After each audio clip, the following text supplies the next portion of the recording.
accomplish here at this retreat? We haven't spoken to you yet, so just how did day one go? We're setting our plan for the fall, of course. We're also planning for what will be elections at the very longest in 1 year, quite possibly shorter.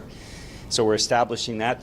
We have members of parliament from across the country, so we're comparing points of view. I've been hearing from my constituents. I've met with many thousands of them over the course of the summer. I have big barbecues, a couple thousand here, 1,000 there, and having those discussions are really important. We then bring all that information back that we've heard from our bosses, our constituents.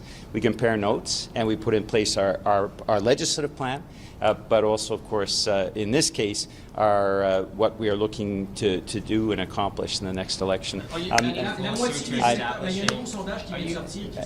Election now, let's go. You just answer the question about the appetite, or what you're hearing from constituents about whether people want to see an election soon. Well, what I can tell you is that there's different points of views on there. There's some people who are saying they want an election. There's people who don't want an election. We even heard that after the last election, right after the last election, right? And so we will see where things go from here on in. I can tell you, I was looking at emails yesterday that were from people who did not want an election.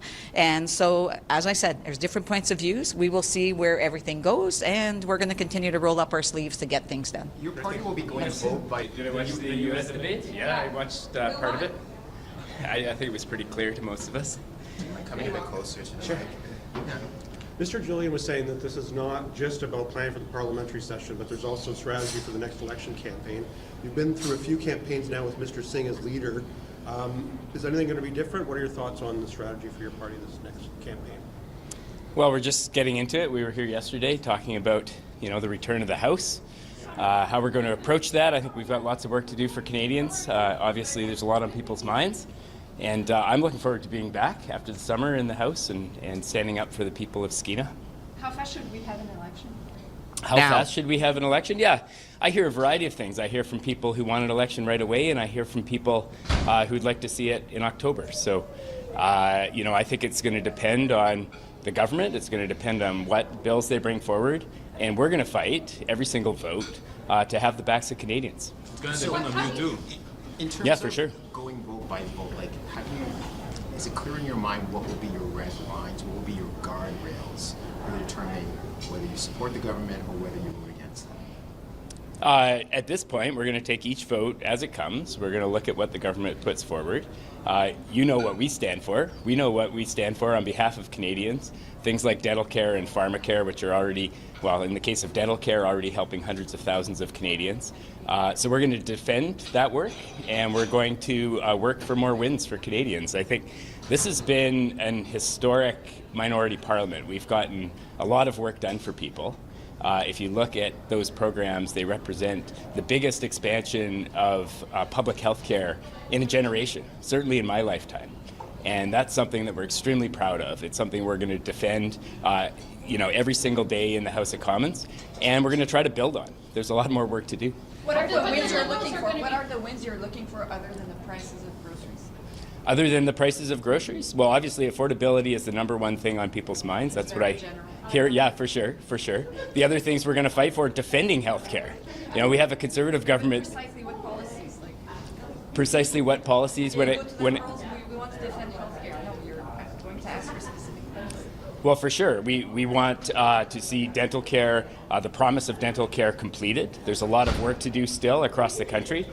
In Northwest BC, we still don't have the dentists all signed up.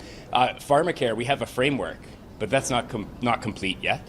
So there's much work to do on that. We're going to keep pushing for wins on all of those things and defending public health care from the Conservatives. Absolutely new wins. What your party needs to do differently to be Pierre Poilievre? You can't do anything.